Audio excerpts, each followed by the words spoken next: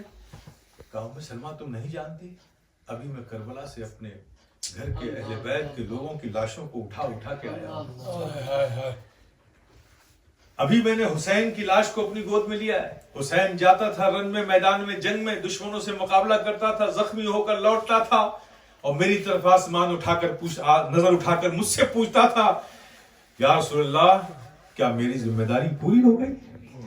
میں کہتا تھا ابھی نہیں، تو پھر وہ ہمت کر کے دشمنوں پہ ٹوٹ پڑتا تھا۔ اور ابھی حسین شہید ہوا ہے، ام سلمہ میں اسے اپنی گودوں میں لے کر آیا ہوں۔ آپ تصور کریں، یہ پریپریشن ہے۔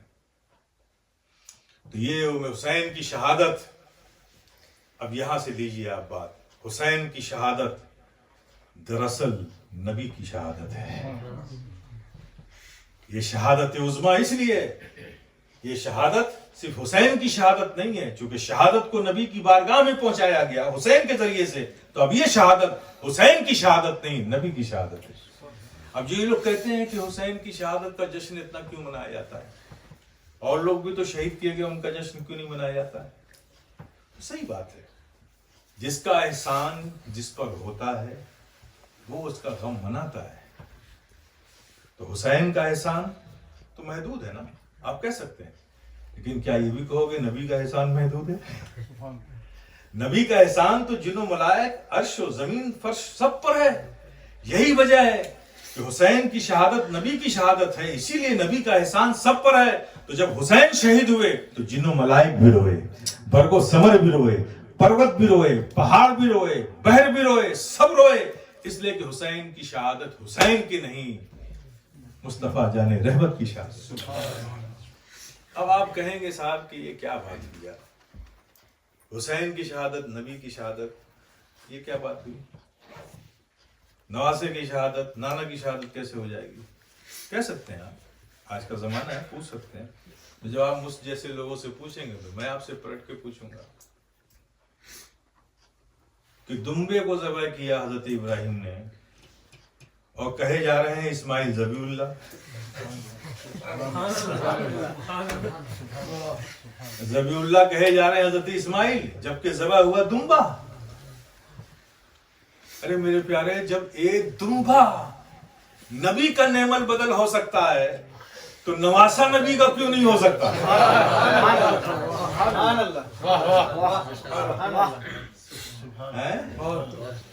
نواسا کیوں نہیں ہو سکتا؟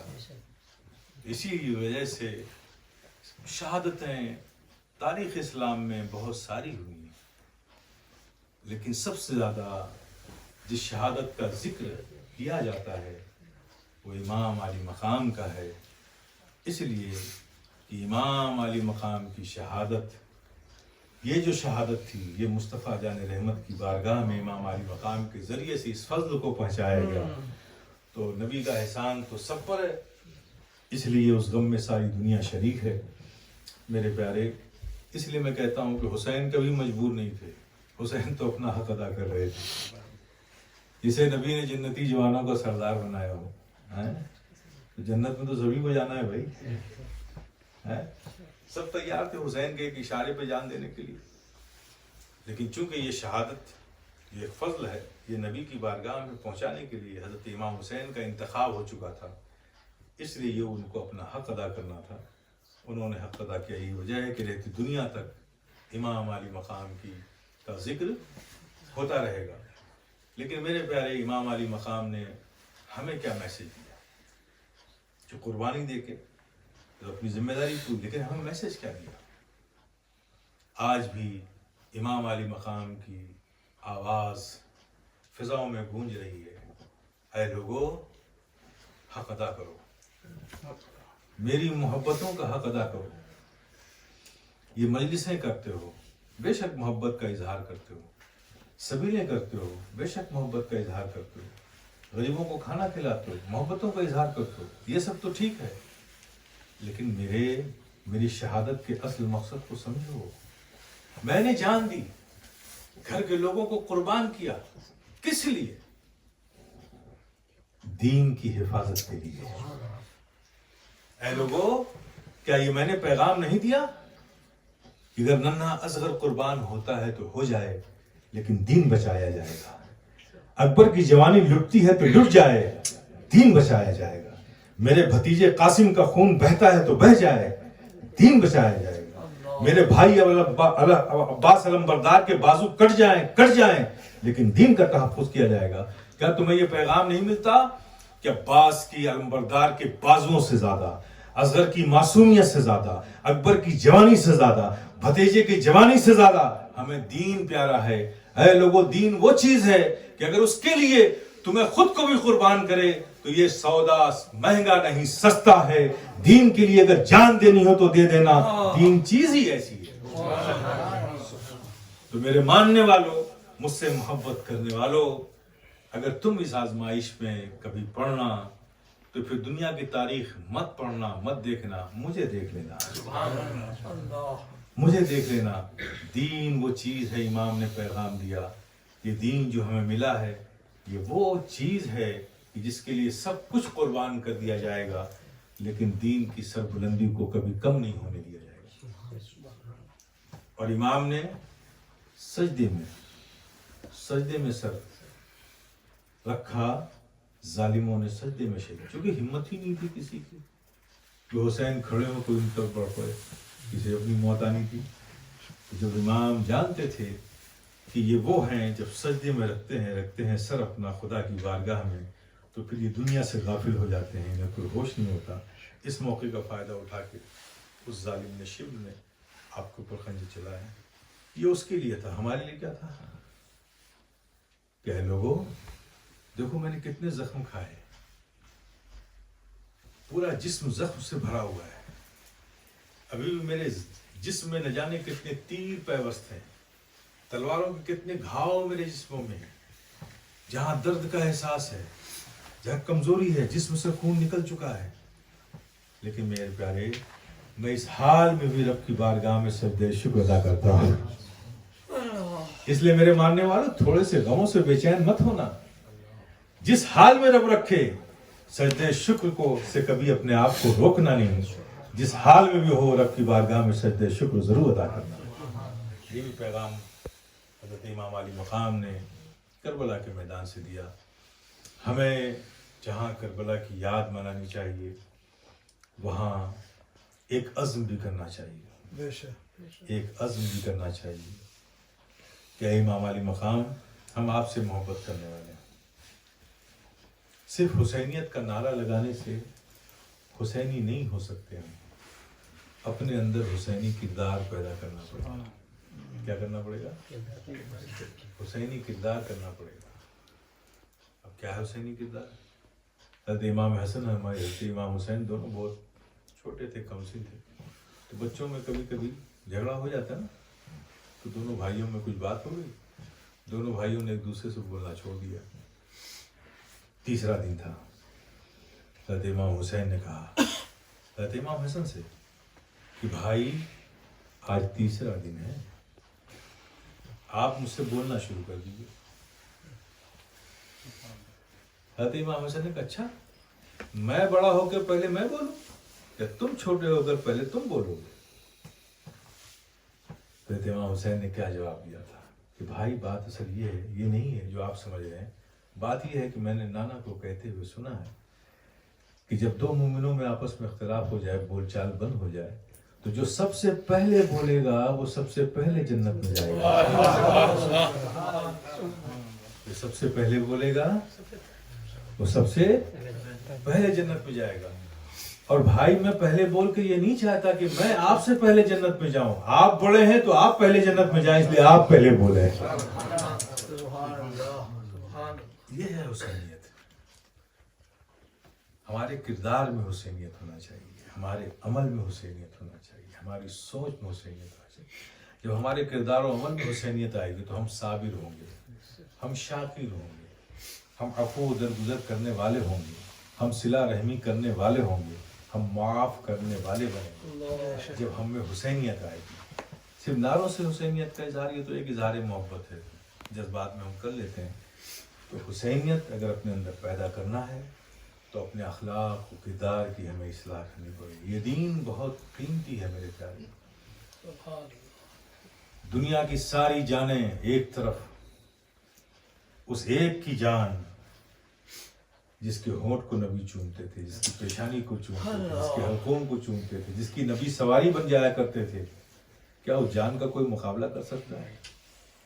لیکن اس جان نے اپنے آپ کو قربان کر دیا، کس کے لیے؟ دین کے لیے، دین کے تحفظ کے لیے، دین کی سربلندی کے لیے، دین کی عظمت کے لیے، دین کی بقا کے لیے، دین کو بچانے کے لیے، دین کی احیا کے لیے۔ دین میں کبھی بھی گمراہیت، فسق و فجور، ظلم نہیں آ سکتا۔ دین کو پروفائل کرنے کے لیے ایک طرف یزید میں بھی کلمہ پڑھنے والے لوگ تھے، ادھر بھی کلمہ پڑھنے والے لوگ تھے۔ حسین نے اس دن ثابت کیا کہ صرف کلمہ پڑھ لینے سے دیندار نہیں ہوتے ہو، جب تک کہ طبیعت میں انصاف نہ ہو، حق گوئی نہ ہو، بے باکی نہ ہو، ظلم نہ لگے، تم انصاف کو اپنے اندر نہ لا سکو، تم کلمہ گو نہیں ہو سکتے، تم اسلام کے خلاف۔ میرے پیارے، یہ سارے پیغامات حسین کے ہیں۔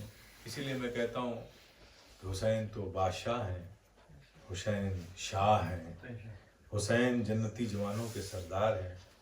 آپ تصور کیجیے، ایک واقعہ میں اور سنا دیتا ہوں۔ یہ ہم سب کی خوش نصیبی ہے میرے پیارے، اللہ کے پیارے حبیب صلی اللہ علیہ وسلم ایک بار تشریف فرما تھے اپنے گھر میں، اور ساری امہات المومنین بھی بیٹھی ہوئی تھی نیچے، اور اسی وقت سیدہ طاہرہ مخدومہ کائنات خاتون جنت فاطمۃ الزہرا رضی اللہ تعالیٰ عنہ گھر کے اندر داخل ہوئی، اور ان کو جب آتا ہوا نبی نے دیکھا تو کھڑے ہو گئے۔ اللہ اکبر، امہات المومنین بیٹھی ہیں، نبی ایک چرپائی پر بیٹھے ہوئے، سب نیچے بیٹھی ہوئی، خاتون جنت اندر آئی، نبی کھڑے ہو گئے، اور آتا دیکھا ان کی طرف 2 قدم آگے بڑھایا، اور جب ان کے قریب پہنچے خاتون جنت کے ہاتھوں کو لیا اور بوسہ دے دیا۔ اللہ، کہا بیٹی تم یہاں بیٹھو، ہاتھ پکڑ کے لائے اپنے بغل میں بٹھایا۔ اللہ، کیا مقام ہے خاتون جنت۔ پھر کان میں فرمایا، بیٹی میں اب دنیا سے جانے والا ہوں، اب میرا دوسرا سفر شروع ہوگا۔ کان میں کہا۔ خاتون جنت رونے لگی، کیفیت بدل گئی ان کی۔ جب نبی نے خاتون جنت کو روتا ہوا دیکھا تو پھر اپنے چہرے انور کو قریب لائے، خاتون جنت کے کان میں کہا، بیٹی کیا تم اس بات سے خوش نہیں ہو کہ میرے بعد دنیا سے آ کر سب سے پہلے جو ملے گا وہ تم ہوگی؟ جب یہ نبی نے کہا تو وہ مسکرانے لگی۔ اب امہات المومنین سب دیکھ رہی، پریشان، یہ کیا کہا نبی نے کہ رونے لگی، اور کیا کہا تو فوراً مسکرا دی، تو عجیب معاملہ ہے۔ ام المومنین حضرت عائشہ صدیقہ رضی اللہ تعالیٰ عنہا، چونکہ بہت قریب کی عمر تھی تو بے تکلف تھی خاتون جنت سے، حالانکہ امہات المومنین تھی وہ۔ ام المومنین حضرت عائشہ صدیقہ رضی اللہ تعالیٰ عنہا نے خاتون جنت کو جو نبی تشریف لے گئے تو پوچھا، بھئی یہ کیا باپ بیٹی میں ہو رہا تھا، بھئی کیا کہا نبی نے کہ آپ رونے لگی، اور کیا کہا کہ آپ مسکرانے لگی؟ خاتون جنت نے فرمایا، یہ راز کی بات ہے، اور جو اگر اس کی اجازت نہ ہو تو راز کا اظہار نہیں کرنا چاہیے۔ ام المومنین حضرت عائشہ صدیقہ رضی اللہ تعالیٰ عنہ بھی اس بات کو جانتی تھی، اصرار نہیں کیا۔ جب نبی نے پردہ فرمایا، آپ دیکھیے، تو ام المومنین حضرت عائشہ صدیقہ رضی اللہ تعالیٰ عنہ جب کچھ دن گزر گئے، نبی کو پردہ فرمایا، تھوڑا سکون ہوا، تو وہ بات انہیں یاد تھی۔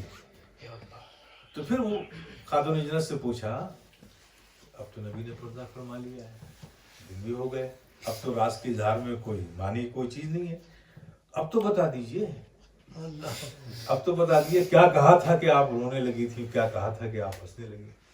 تو خاتون جنت نے بتایا کہ مجھ سے نبی نے کہا تھا میں دنیا سے جا رہا ہوں، تو مجھے غم لاحق ہوا، میں رونے لگی۔ پھر کیا کہا؟ کہا کہ جب مجھ سے کہا کہ آ کر دنیا سے سب سے پہلے تم مجھ سے ملو گی تو میں اس بات میں خوش ہو گئی، ہنسنے لگی۔ پھر اسی روایت میں خاتون جنت فرماتی ہیں کہ آقا نے مجھ سے یہ بھی کہا کہ بیٹی سب سے پہلے میں جنت میں جاؤں گا۔ کیا کہا؟ میں جنت میں جاؤں گا۔ خاتون جنت خاموش نہیں، پھر نبی اس طرف آپ نے رخ فرمایا، فرمایا بیٹی میرے بعد تم جنت میں جاؤ گے، سب سے پہلے میں جاؤں گا اور میرے بعد تم جنت میں جاؤ گے۔ جب نبی نے یہ فرمایا، اللہ اکبر، کیا شفقتیں ہیں خاتون جنت کی، ہم گنہگاروں کو تصور کیجیے۔ چونکہ خاتون جنت مزاج آشنائے رسول تھی، نبی کے مزاج کو پہچانتی تھی، ہم راز مصطفیٰ تھی، مصطفیٰ کی رازدار تھی۔ جب نبی نے یہ کہا کہ بیٹی میرے پیچھے تم سب سے پہلے جنت میں جاؤ گی، تو فوراً خاتون جنت فرمایا یا رسول اللہ، اور وہ لوگ جو مجھ سے محبت کرتے ہیں، کیا فرمایا؟ یا رسول اللہ وہ لوگ جو ہم سے محبت کرتے ہیں، کہا بیٹی وہ تمہارے پیچھے جنت میں جائیں گے۔ اللہ اکبر، اللہ اکبر، یہ مقام ہے۔ تو یہ ساری قربانیاں اسلام کے تحفظ کے لیے، دین کی حیا کے لیے، اس کی تقویت کے لیے یہ سب دی گئی ہیں۔ ہمیں اسے سیکھنا چاہیے۔ کتنی قیمتی جانیں تھیں وہ بتائیے آپ، کس لیے قربان ہوئی؟ دین کے تحفظ کے لیے۔ تو ہم سارے مسلمانوں کا دین محفوظ نہیں کر سکتے تو کم سے کم اپنا ہی محفوظ کریں۔ یہ حسینیت ہے۔ اپنے دین کو تحفظ دو، بچاؤ اپنے دین کو ان دنیاوی فتنوں سے، اپنی ایمانی حرارتوں کو زندہ رکھو ان دنیا کے فتنوں سے، اپنی شناخت، اپنی آئیڈینٹیفیکیشن پر فخر کرو کہ وی آر مسلم، ہم مسلمان ہیں۔ کیوں؟ کہ اللہ نے ہمیں سپیریئر کہا ہے، کسی کو اللہ نے سپیریئر نہیں کہا۔ 7 بلین پاپولیشن ہے، 1.7 بلین مسلمان ہیں۔ 7 بلین میں 1.7 بلین کو مسلمانوں کو اللہ نے سپیریئر کہا۔ کنتم خیر امت اخرجت للناس، تم ہی بہترین امت ہو جسے ہم نے لوگوں سے نکالا۔ بہترین امت، اللہ فرماتا ہے میں یو آر سپیریئر۔ ہماری بد نصیبی کیا ہے؟ Americans are superior, Germans are superior, Japanese are superior. ہم یہ کہتے ہیں، خدا کیا کہتا ہے؟ No no no, you are superior, تم میرے محبوب کی امت ہو، سو یو آر سپیریئر۔ ہم کیا کہتے ہیں؟ No no no, American superior. کیوں انفارٹی کمپلیکس میں پڑ گیا؟ فیکٹ ہے وی آر سپیریئر، اس لیے کہ ہم مسلمان ہیں، اللہ کے محبوب کی امت ہے، ہم سے بہتر امت کوئی نہیں۔ خیر امت کا تاج جب اللہ نے ہمارے سروں پہ رکھا ہے تو سپیریئر کون ہوگا؟ ہم سپیریئر۔ تو خیر امت تو اللہ نے ہمیں کہہ دیا، تو ہمیں خیر امت بننا بھی چاہیے۔ ہمارے کردار سے بھی خیر ہو، ہمارے عمل سے بھی خیر کی خیرات بٹے، ہماری زبان سے بھی دنیا میں خیر کا پیغام جائے، ہمارے قدموں سے بھی خیر کی بہاریں آئیں، ہمارے پورا وجود خیر پر ہو، اس لیے کہ ہم خیر امت ہیں۔ آپ دنیا کی دوسری قوموں کی طرح نہیں ہیں، یہ دماغ میں رکھیے۔ اپنی آئیڈینٹیفیکیشن کو پہچانیے۔ آپ دنیا کے انسانوں کی طرح صرف نہیں ہیں کہ کھانا ہے، پینا ہے، کمانا ہے، گھر بنانا ہے اور اپنے بعد سے سر چھوڑ کے دنیا سے چلے جانا ہے۔ نو، آپ ایک کام کے لیے رکھے ہوئے ہو، آپ دنیا میں حق کے پیغام کو پہنچانے کے لیے رکھے ہوئے ہو، آپ شریعت کے، اسلام کے، دین کے امین بنائے گئے ہو، اس لیے آپ سپیریئر ہو۔ تو اگر آپ اپنا کام نہیں کریں گے تو کیسے سپیریئر ہوں گے؟ آج ہمارے لیے چیلنج یہ ہے کہ ان محبتوں کے ساتھ ساتھ جو ان مجالس کے کرنے سے محبتیں ہمارے سینوں میں پیدا ہوتی ہیں، صرف ان محبتوں کو منانے سے ہماری ذمہ داری ختم نہیں ہو جاتی، بلکہ ان کے پیغامات کو بھی ہمیں سمجھنا ہوگا، دین کی عظمتوں کو سمجھنا ہوگا۔ یہ ساری قربانیاں، ساری سیکریفائس جو کچھ ہے دین کی عظمتوں کے لیے، اور ہم امام علی مقام کے چاہنے والے، تو ہمارے دلوں میں بھی دین کی وہی عظمت ہونی چاہیے۔ دین کی سربلندی کے لیے ہمیں بھی کوشش کرنا چاہیے۔ ہمیں اپنا بھی دین بچانا ہے اور اپنے آنے والی نسلوں کا بھی دین بچانا ہے۔ یہ ہماری پرائرٹی بھی ذمہ داری ہونی چاہیے۔ اور رہی بات کھانے پینے، گھر بنانے کی، تو میرے پیارے یہ کوئی بہت بڑا وہ نہیں ہے۔ آپ اتنی بڑی عقل رکھے ہوئے ہیں، محنت کرتے ہو، عقل لگاتے ہو، نوکری کرتے ہو، لاتے ہو، کماتے ہو، کھاتے ہو، پیتے ہو، گھر بناتے ہو، یہ کرتے ہو نا، کتنی محنت کرتے ہو صرف کھانے پینے کے لیے.